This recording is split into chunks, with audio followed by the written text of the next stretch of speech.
My name is Gaston Alonso. I'm the director of the Ethel R. Wolf Institute for the Humanities at Brooklyn College, and I'm very excited to welcome you to today's event.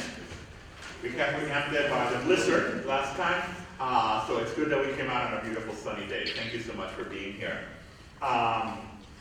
Today we're going to celebrate the publication of Brooklyn College history professor Andrew Meyer's book.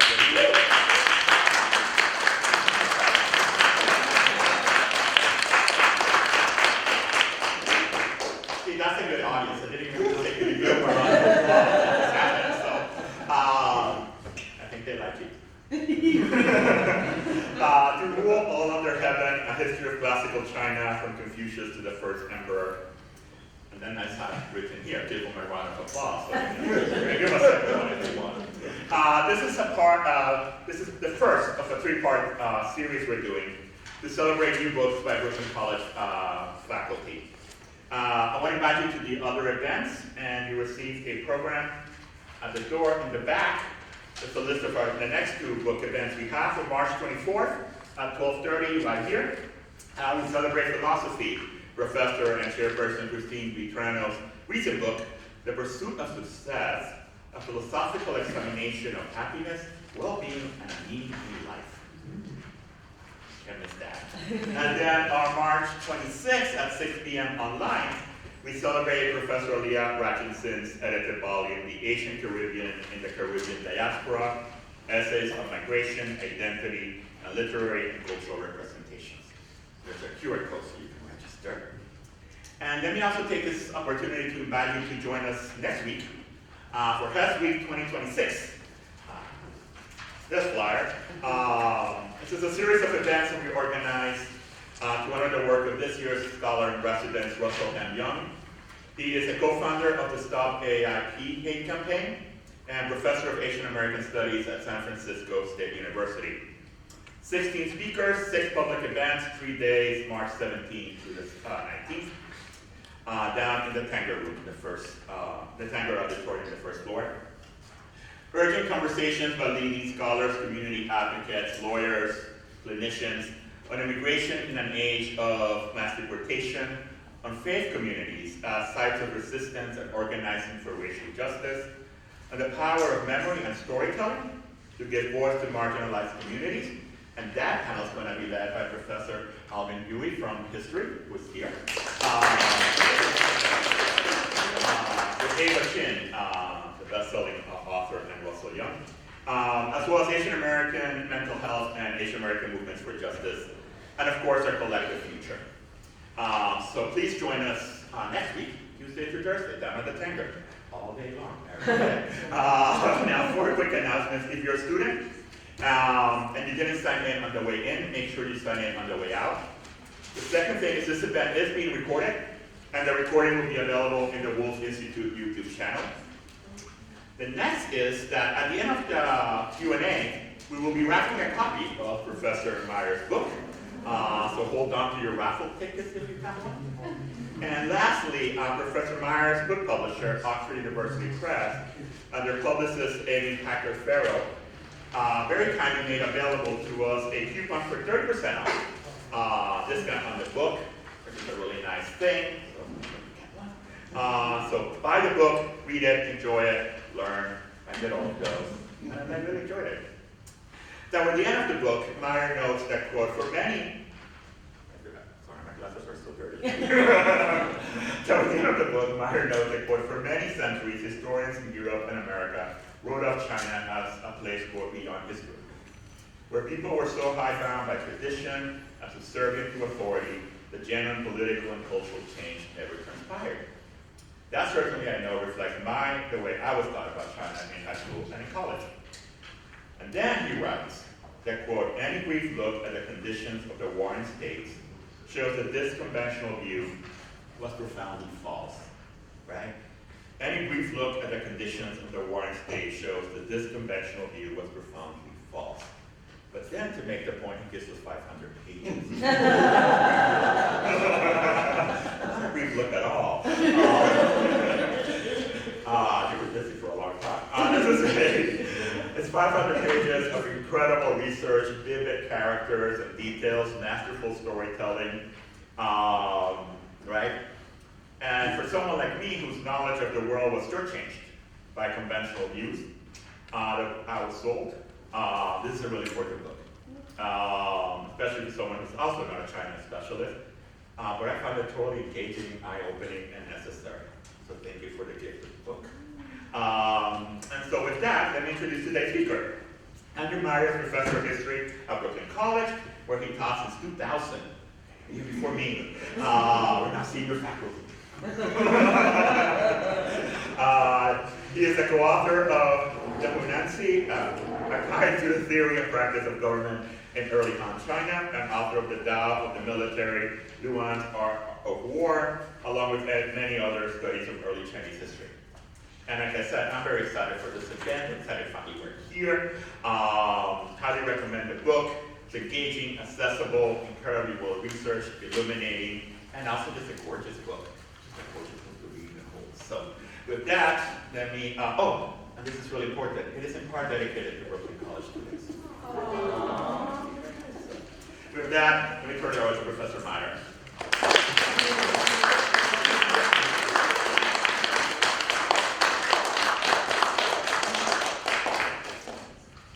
Thank you so much, Gaston. Thank you. It's so wonderful to see so many friends, colleagues, students.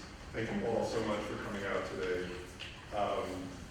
You know, it's rare that people make this kind of big deal of you, and I'm officially calling this my second bar mitzvah. That's really the last time that this was true. Let's see, I have this PowerPoint. I'm going to try to load it up. Does this work the same way? Yeah.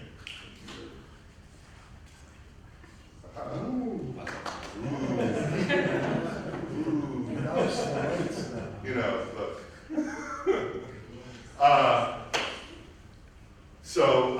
To rule all under heaven, history of classical China. Can you dim the lights in the room? Yeah, that's Let me take that one to the front. a little bit further. We're gonna have a bar mitzvah. It's true. The DJ will be coming soon. And the PowerPoint might be hard to see once the mirror ball starts. A history of China's warring states period. That's what this is. And my talk today, I don't know what that little resume slideshow is, but my talk today, I'm going to get that to go away.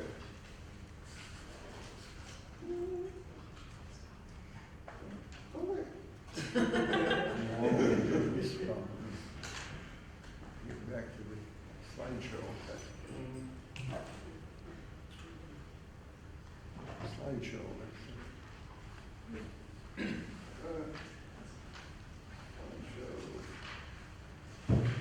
Yeah.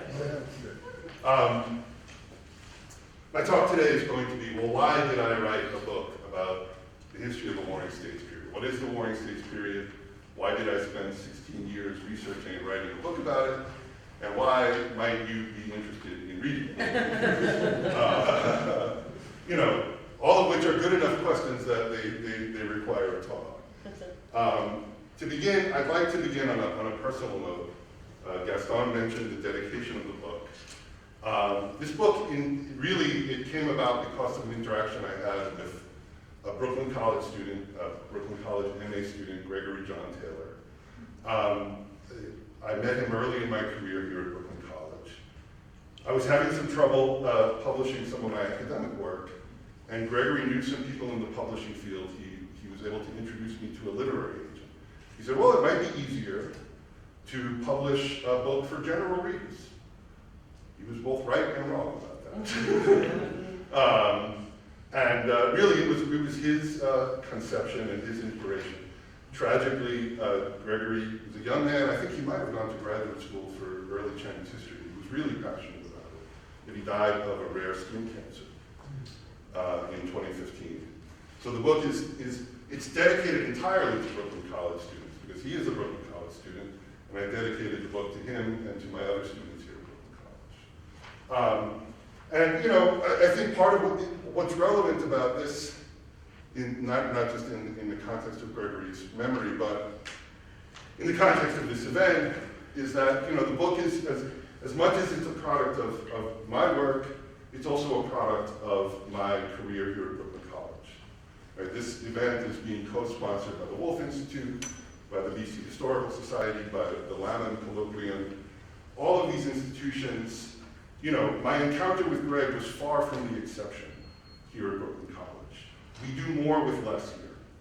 We don't have the resources of an Ivy League institution, but we're doing top-notch scholarship, and we do it because all of the people and all of the institutions at this place really do cultivate a very high-powered intellectual atmosphere. So I would like to deliver a sort of inverse of the famous peroration by Eric Otter Stratton in the movie Animal House. It's probably going to get me into trouble, but if you give me credit, then must you also credit the Brooklyn College Department of History? If you credit the Brooklyn College Department of History, then must you not credit Brooklyn College as a whole? If you credit Brooklyn College as a whole, must you not credit the City University of New York? I put it to you, Mike. Isn't this book a credit to the entire system of public education in the United States of America? That's where I reach a rhetorical dead end. This was a movie I'd leave us all out.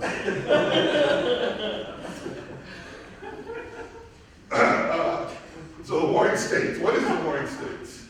And from the sublime to the ridiculous. The easiest way to talk about what the Warring States are is in terms of space and time.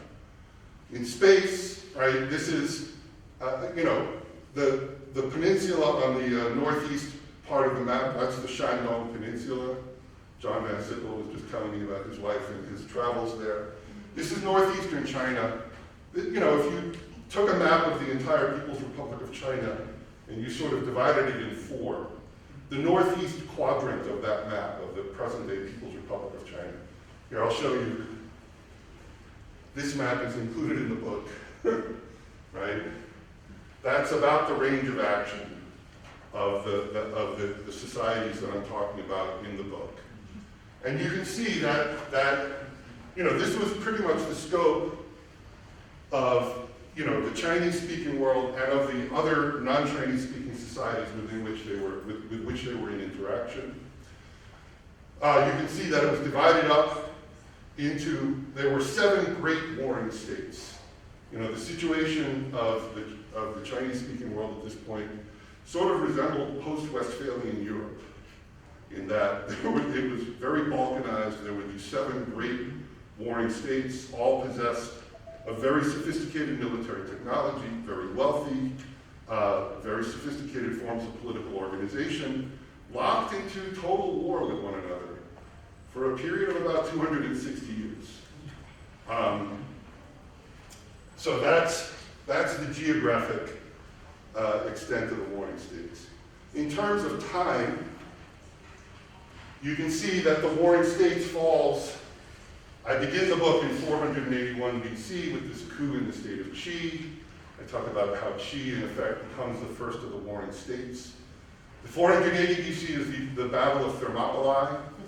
So, that happens at the beginning of the Second Persian War. So we're talking at relatively the same time in China and the Mediterranean. The Battle of Thermopylae, I hope is familiar to people. This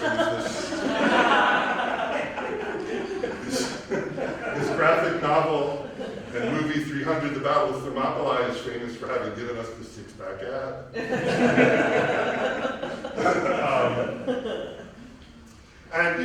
In the same way that events like the Battle of Thermopylae are familiar, are part of sort of the popular culture, the folklore, the Warring States period is very, very familiar to people in the Chinese-speaking world and in East Asia.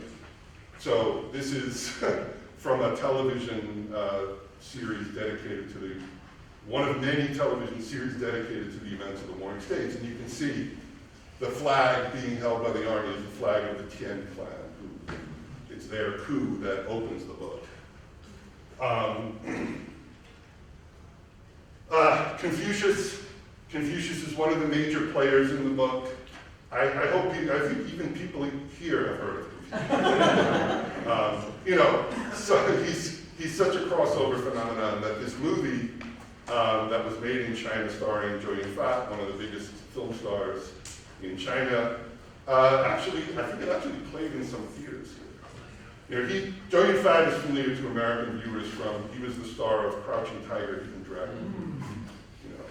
That won him the role of Confucius. He had to go from that to Confucius. That was a step up. So the end of the Warring States. The Warring States it ends in 221 BC with the conquest. One of the 7 warring, spoiler alert, this is how the book ends. One of the 7 warring states conquers the other 6, unifies, creates a unified realm. That happens in 221 BC. That falls in the middle of the Second Punic War, right? So it extends, the Warring States sort of extends from this effervescence of Athenian power that happens around the time of the Second Persian War, all the way down to the point at which Rome is consolidating its power over the Mediterranean world. That's the span of time that we're talking about. I had a harder time finding pop culture events here that celebrate the Punic Wars. This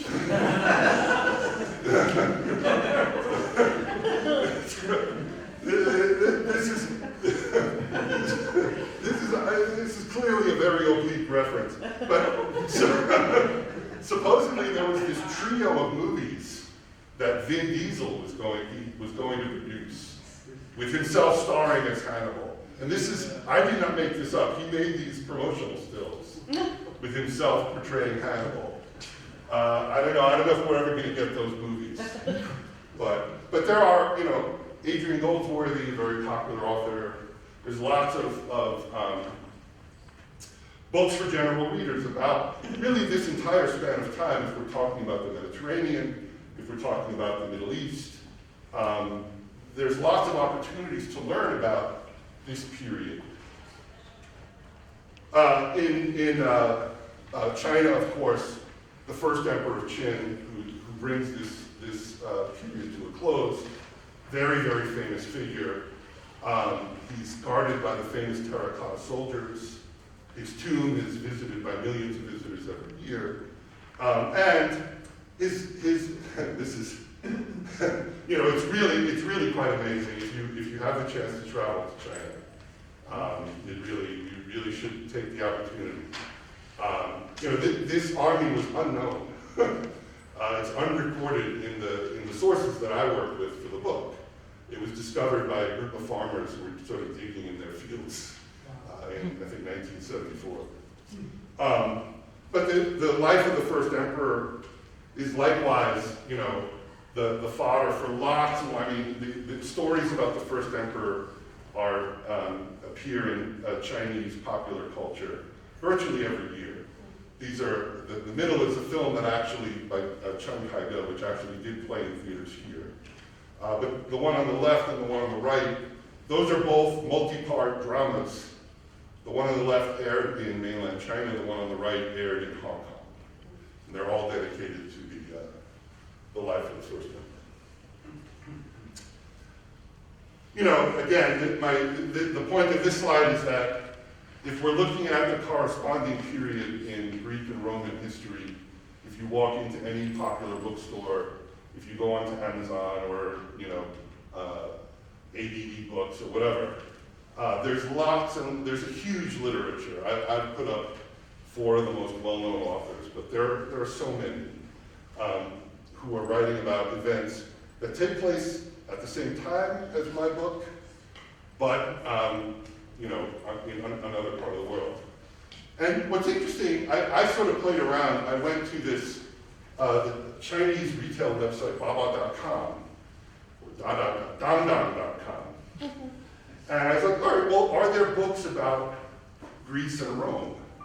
And there are. There are lots of them. Maybe not as many as, a lot of the English language books that I just showed you have been translated into Chinese and are available in Chinese translation. But you have Chinese authors who are writing about Right, Sun Dao Tian, Ancient Greece, History and Heritage. This Gu Jun, very, very famous intellectual in mainland China, he has this notes on reading Greek history. This has been in multiple reprints. It's a bestseller. He tragically died, and he was a victim of the Cultural Revolution, but his work has come out in multiple editions. This is a Japanese author, Nanami Shiono. Interestingly, so her work is all available in Chinese translation. A lot of her stuff has been translated into English. So there are obviously kind of complicated social forces and commercial forces at work. If we look at a corresponding author, History of the Warring States, Yang Quan, Yang Quan is virtually a household name in China. Right? Any educated person has heard of him. He's very, very famous. This book, The History of the Warring States, has been in multiple editions. I would not have been able to write my book absent all of his scholarship, both this book and other things that he's written. How many of you have heard of Yang Quan before?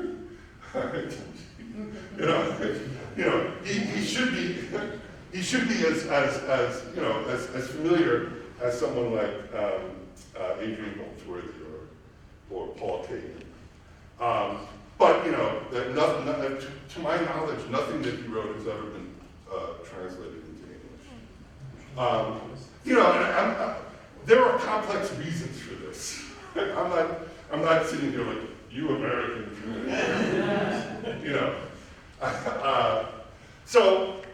But that's, in other words, the reason that I wrote this book and the reason I felt it was worth persisting for 16 years to complete it was that there's a need for this book, right? This is a very important period in global history. It's not just a matter of it being important in the history of China. It's really important to understand the history of the world. And, English language readers who have every good faith intention of learning about it, there's nothing, right? There really was nothing prior to the publication of the book. So what is it that I'm arguing in the book? Why do I feel it's so important? The argument that I make is that the Warring States, this period of 260 years, it's a revolution. It's a revolution, comparable to the American Revolution, or the French Revolution, or the Russian Revolution. We're used to revolutions being, very short and very violent. The Warring States had a lot of violence, very violent, but it wasn't short, right? It's a revolution that took 260 years. Really beyond that, because a lot of the profound changes that the Warring States set into motion really didn't gel for many decades, until many decades after the Warring States had ended. But it's a profound revolution.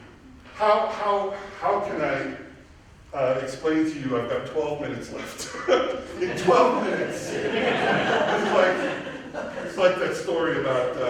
And you can have 20. Huh? You can have 20. I can have 20. The story about the Rabbi Hillel, right? Explain to me all of Torah while I stand on it. So I open the book with two stories. The first is about Confucius. Confucius, we're told, went out on the road. He traveled with his disciples in search of a ruler who would employ him in a position of responsibility. He was vexed. He failed in that regard. On the way home, he's said to have fallen deathly ill. And his disciples, thinking that he was about to die, they were despondent, right? There was so much hope. They were so hopeful when they had set out, and they were so humiliated that this was all going to end in tragedy. So one of the disciples, all right, everybody array themselves around the carriage as if Confucius is a great lord, and we are his attendants. We're going to pretend, right, that this scene is not as pathetic as it really is. And they go, and after a little while, Confucius miraculously revives. He comes back from the brink of death, but he sees what his disciples are up to. And he chides them and says, look, who have we fooled? Right, have we fooled heaven? And then the kicker is, besides which, don't you know that I would rather die in the hands of friends than in the hands of attendants, right? So the second story I'd open the book with, is a story, the illustration is anachronistic. It's a scene from the Ming Dynasty, but it's an imperial cortege. The first emperor, he had a very peripatetic reign. He was constantly crisscrossing his newly conquered empire, setting up ritual stele and performing these very austere rites. And on the last of these tours, he fell very ill. He realized he was about to die. He was thousands of miles from the capital. And he knew that if his son, he had had a sort of, he had become alienated from his son. He had sent his son off to the frontier. He knew that if his son was not in the capital to welcome his corpse and oversee his funeral, that the entire succession would be thrown into chaos. So he quickly wrote a letter telling his son, leave the frontier, rush back to the capital. I'm likely to be dead by the time we get home. Make sure you oversee my funeral. He gives the letter, he seals the letter, he gives the letter to his prefect of palace vehicles, a eunuch named Zhao Gao, who, according to the laws of the empire, was in possession of the seals by which these kinds of communications would be verified. Zhao Gao takes the letter, seals it, holds on to it, doesn't deliver it. The emperor dies. Zhao Gao calls the prime minister aside. The prime minister was on this trip. He says, look, I know what the contents of this letter are, and what you should do is tell me to throw this letter away. We have a very pliable younger son of the emperor here traveling with us. Let's write a new letter, which they do. They write a new letter ordering the crown prince to commit suicide. No, it gets very ugly. It gets very ugly. And they order the crown prince to commit suicide. By the time they get back to the capital, they're sort of in control.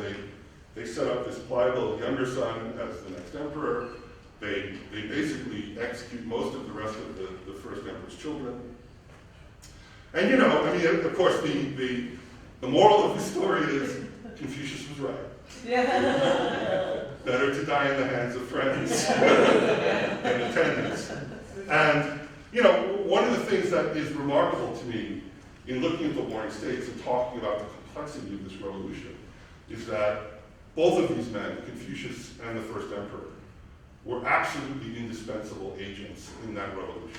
Both of them were impelled the transformations that took place in this society. And choosing which of them was more important in that process is virtually impossible. Right? And there are two figures that you can't, it's very difficult to imagine two figures that were as unalike, as polar opposite as these two. And yet both of them are central to this revolution.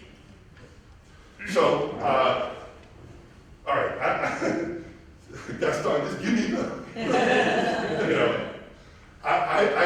the way I sort of talk about this revolution that I think is illustrated by these two stories is as a series of questions, a series of questions that drove the debates that were happening in the society of this region, of these 7 great states, over the course of 260 years.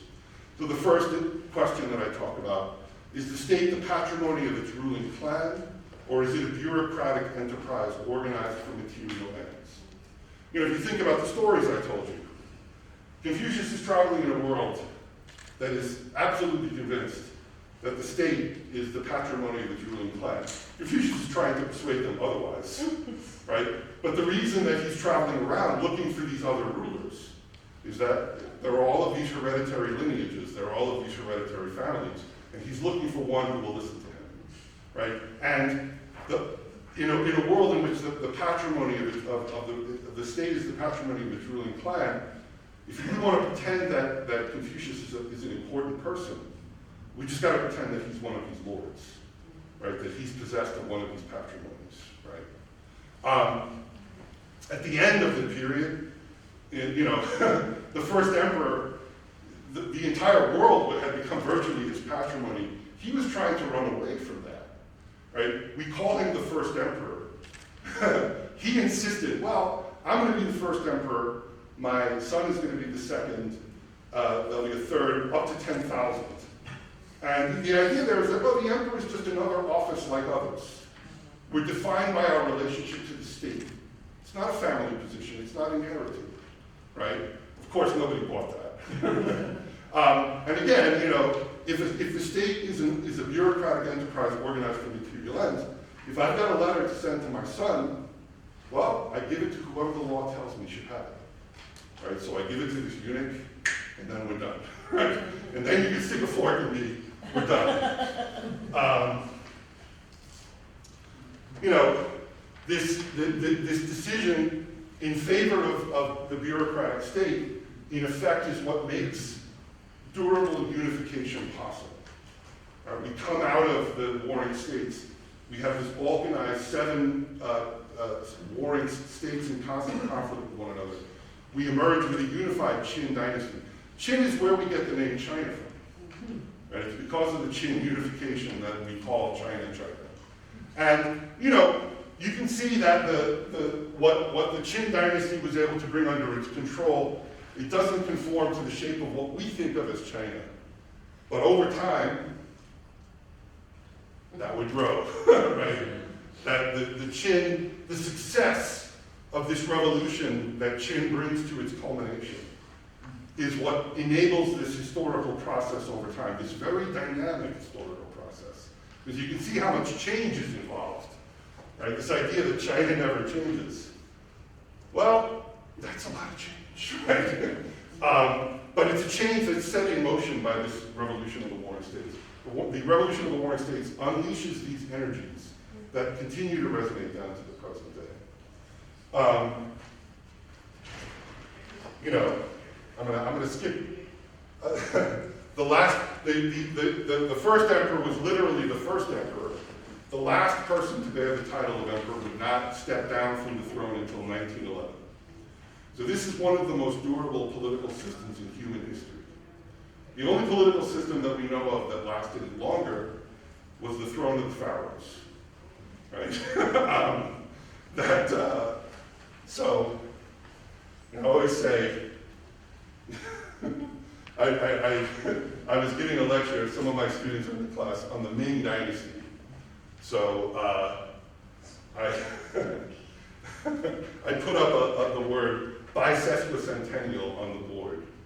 I said, why did I put up the word bisesquicentennial? We're celebrating the bisesquicentennial of the United States today. So if we last another 26 years, we'll have lasted as long as the Ming Dynasty did. So, you know, should the realm be centrally governed, or should each region have autonomy? Right? You know, and like the whole question of the patrimonial state, you know, the idea of the imperial house as possessing the world as a patrimony never really goes away. It sort of gets hedged in by all of these bureaucrats.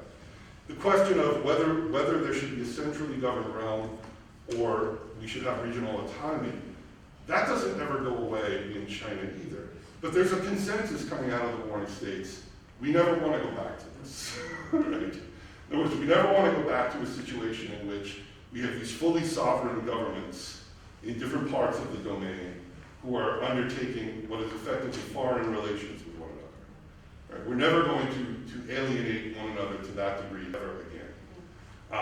And that, you know, it's not a pattern that's held perfectly, but again, you have the People's Republic of China today. You know, and questions remain. Is Taiwan part of the People's Republic of China? Is Tibet?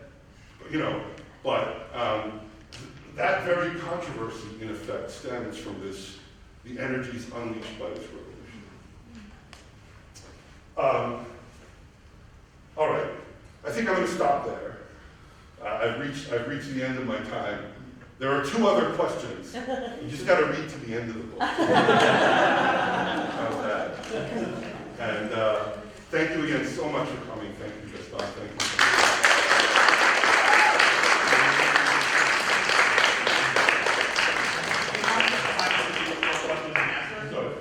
Any questions or comments? Yeah, Fred. Okay,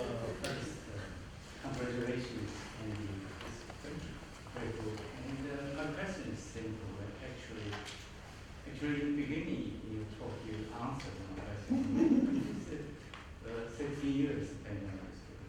That's impressive. But I still want to hear a bit more specific, like something like how much you spend on research, and how much time, how many years on writing, and also more specific is you mentioned some well-known Chinese scholars like Hu Zhenjiang, and I'm interested in knowing we are in this word inspiration, quantity or vanity. Just see one or two examples. Thank you. So I don't know if people have heard Fred Wang teaches in modern languages, doing, our students are very lucky to have him.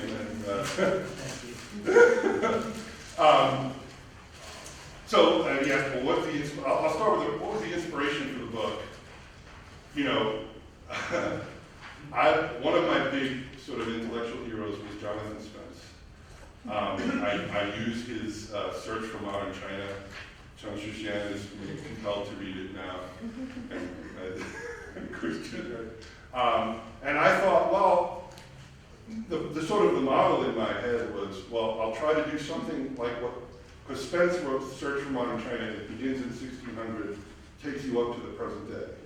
And I thought I could do a grandly conceived book like that, dedicated to the warring states. That sort of model would work. What I didn't understand is that I'm not Jonathan Spence. Right? And that even Jonathan Spence didn't try to write the Search for Modern China coming out of the gate. Right? He'd written like 15 books before that. So, I mean, that's why did it take so long? I remember when I proposed the book in 2009, I told my publishers that I would have a manuscript for them in 2011. And there were lots of different things that, in all honesty, there were times when I set this project aside to work on other work. But you've looked at the sources that I've looked at, right? They're fascinating, they're plentiful, but they're very fragmentary, right? A lot of it has to do with the fact that the first emperor purged the records of all of the 6 other states. So creating a verifiable chronology is very, very difficult. That's why I rely so heavily on the work of people like Jan Klein. He spent a lifetime sorting through these fragments, right? But even with his guidance, it took me 16 years to put this thing together. So, that was really the part of the problem. Right?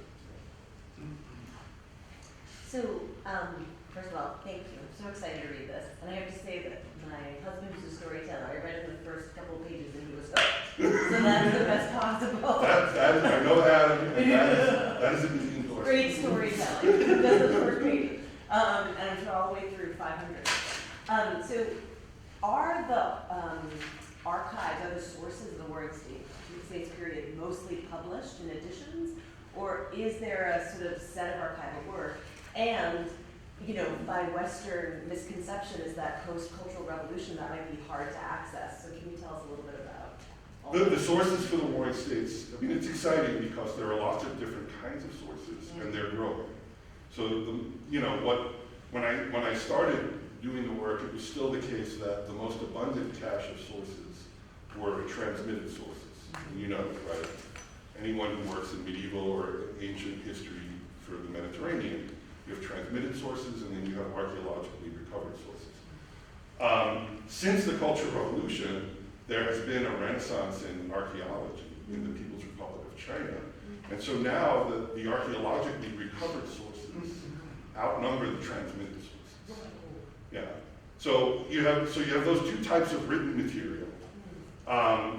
You have epigraphy, bronze inscriptions, stone inscriptions. And then you have certain kinds of material remains, right? Lots of bronze, bronze was a very important technology. It's luckily pretty durable, right? It doesn't really rust, right? So we have lots of material remains that we can work with.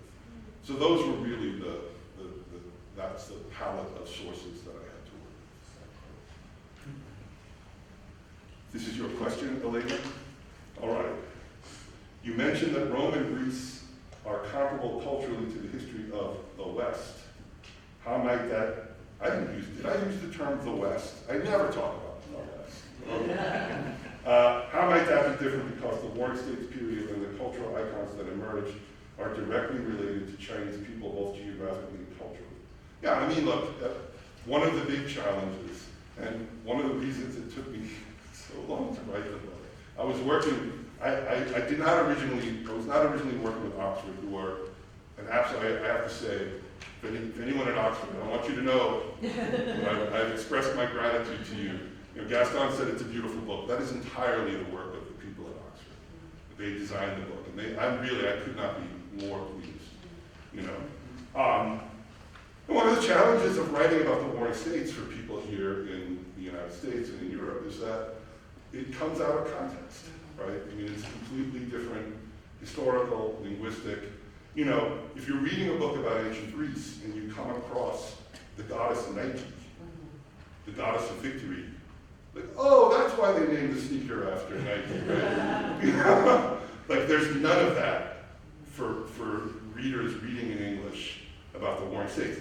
It's very true for people in China, right? In other words, they absorb information about the Warring States from their cultural environment in the same way that we absorb information about Greece and Rome. So that's very true. Sir? Thank you for the book. Truly enlightening. 16 years, certainly a long time. Were there points? At what point were you ready to just give it up? In all honesty, I was never ready to give it up. Because I always believed in the value of this book, right? I always believed that it was a necessary book. The darkest moment was when my original press dumped me, right? Really, because I was handing, and one of the reasons it took so long, I was giving chapter after chapter to my editor at this, I'm not going to name names, to this other press, and he would say things like, well, there are too many Chinese names. And you tried to cut them. So. I did. I cut as many Chinese names as I could, you know. And you know, and when he, you know, he pulled out of the contract, that was a dark moment, right? Because it really, that undermines your confidence. But you know, this is why I'm a firm believer in literary agents. My agent championed the book. She's like, don't worry, we'll get another contract. And you know, so she's the one who got it so that I could publish with Oxford. Yeah. Louis. Yeah, so thanks so much. I came in about 10 minutes late, so excuse me if we talked about this already. But I was sort of interesting the ending, how you sort of create, you know, the legacy starting, you know, from the Qin all the way up to the end of the Qing dynasty. And so can we really, I mean, you know, if we look at the Yuan dynasty in the middle of this, where I started shaping the modern world, that's the first question, is that continuity, is it constructed in the end? I mean, is it a constructed identity that it would break bridges that are sometimes bigger than the continuity itself? So that's the legacy. And then the second question, when I was thinking about legacy, I forgot about the second question. Although it will come back to me, I'm sure. But yeah, thanks. No, it's an excellent question, and it's an important question in the sense that I don't want to be trading in the old shibboleth, right? By saying that this revolution that happened, that ended in 221 BC, is still relevant. I don't want to be interpreted as saying that China never changes, right? China never changes, right? I absolutely do not want to contribute to that sort of misconception. The reason, what I'm saying about by calling it a revolution and by saying that it remains relevant, I'm sort of saying this in the spirit. Zhou Enlai was once asked, you know, what the most important influence of the French Revolution was. And being a Kaji person, he said, it's too early to tell. And, you know, I mean, I haven't gone quite as bold as Zhou Enlai. I'm saying that these 4 questions give us a framework for understanding the enduring influence, the culture of the Warring States revolution. But that it's less about continuity. I'm not trying to say that the Yuan dynasty was somehow foreordained to be in a certain shape by what happened in the Warring States.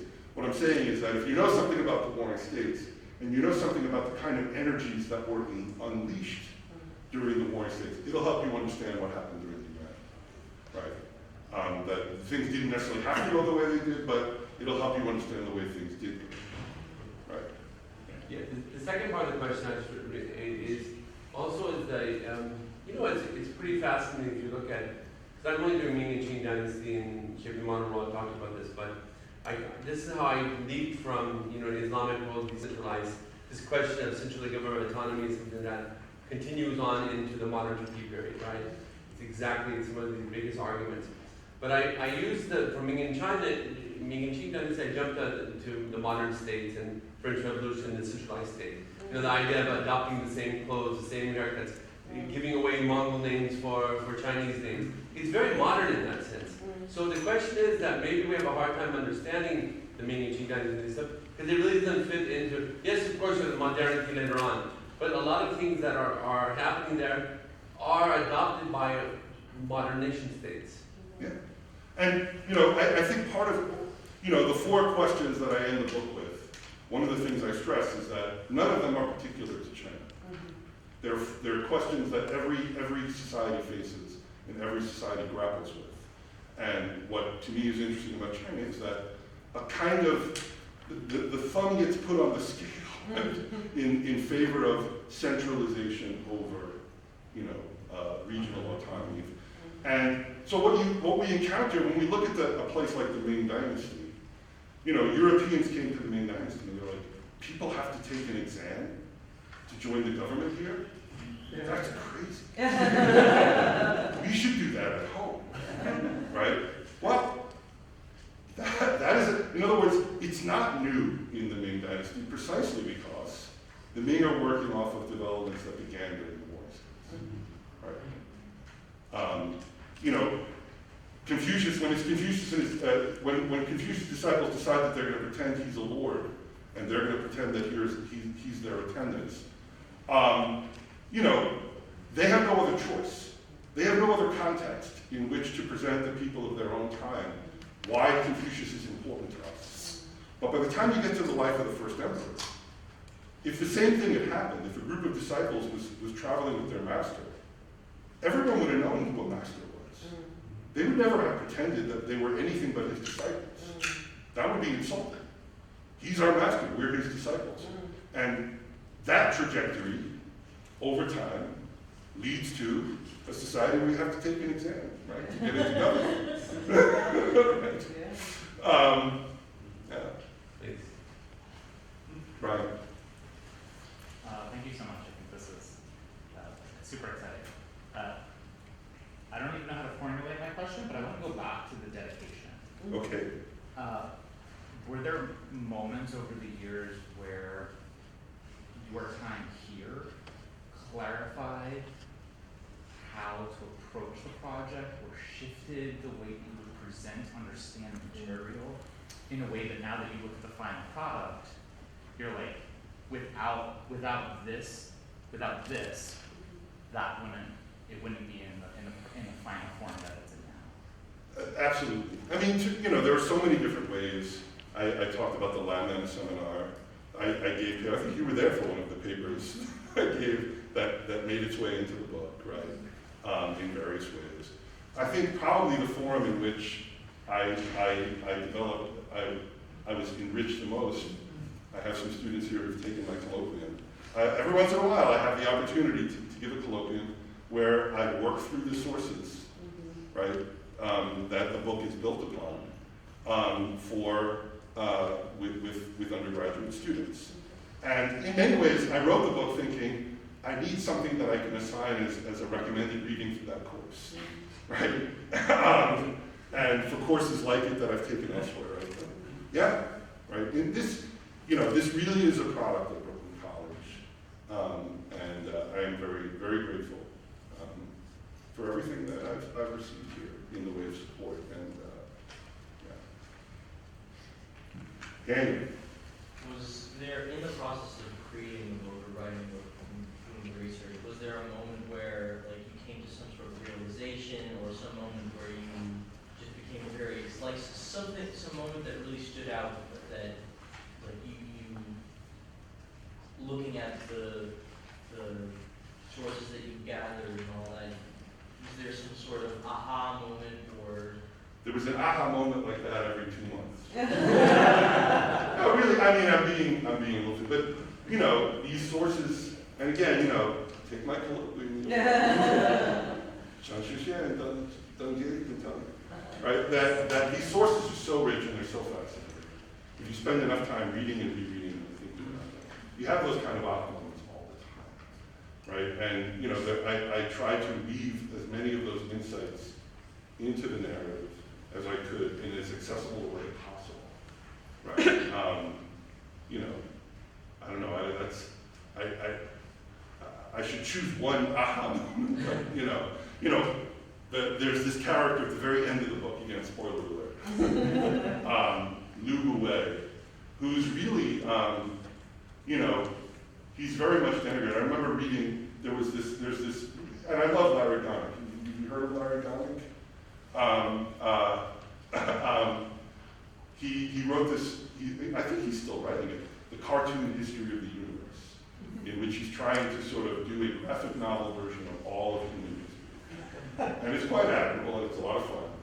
But, you know, when he covers the Warring States, he had like 1 or 2 panels dedicated to this figure who's very, very important in the last chapters of the book, Lu Wei. And Larry Connick's one comment was that he wrote a very didactic and boring book. And, you know, my aha moment was no, that he is in fact one of the most brilliant political propagandists in world history. And I think that if you really understand the context of his life, that's pretty clear. And that the book he helped put together is brilliant. You know. So, yeah. John had a question earlier. I'm sorry, John John? had a question earlier? Well, I was wondering, it's very warring states. Alas, it makes me think about the United States of America. And our states, Right. what is the condition of our states? Yeah. And so to me, there's a big map there. So that's one thing that just went through my mind.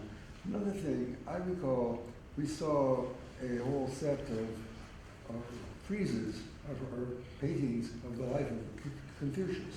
And it struck me that he was always being told by one court, we've heard enough of you, move on. Yeah. And so there was this kind of peripatetic sort of.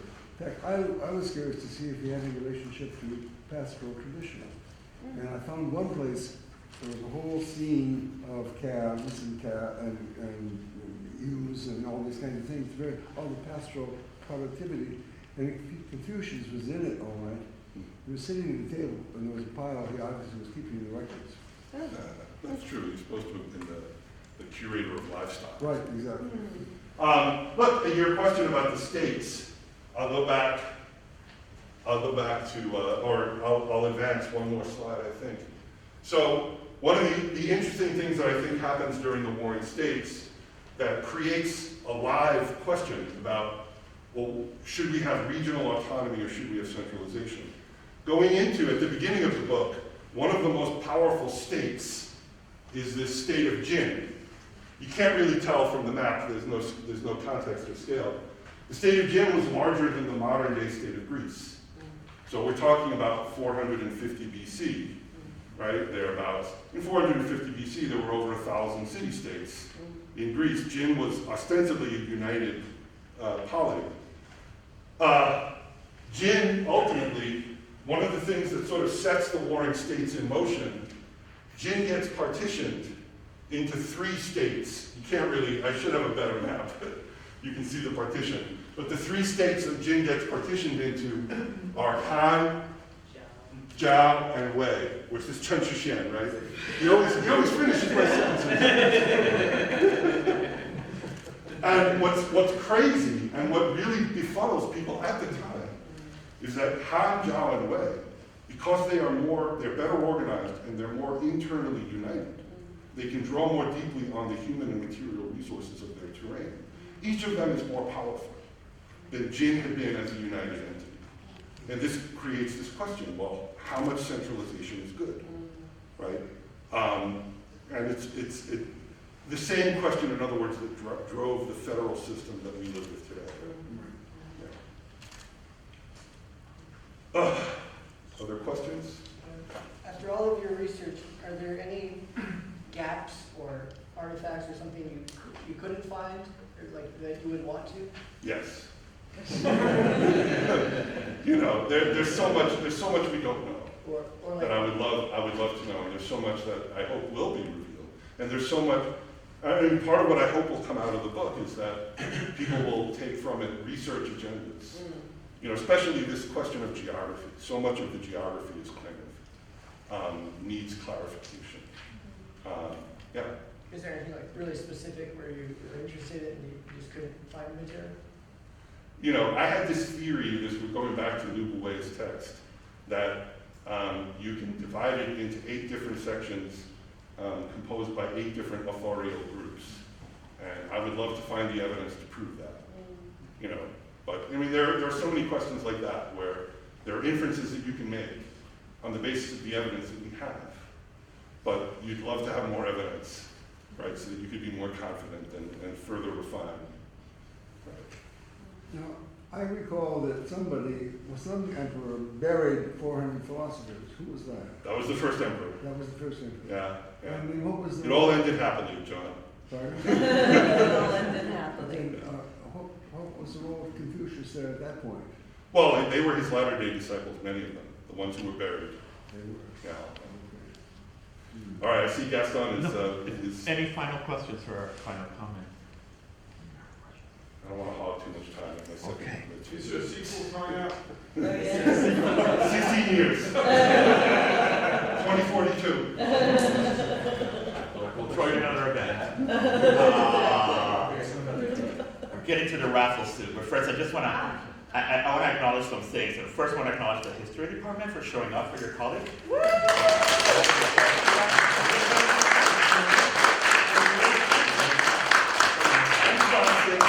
And traffic. I'm going to tell you that, right? As well as allowance. So thank you so much. I just love that kind of collegiality. I also want to give a call out to the Historical Association. I have been amazed at the work that they do, not just like building community in the department, but helping me get the word out. So thank you so much. And I just want to quickly acknowledge my team, Paulina, who sits on my board.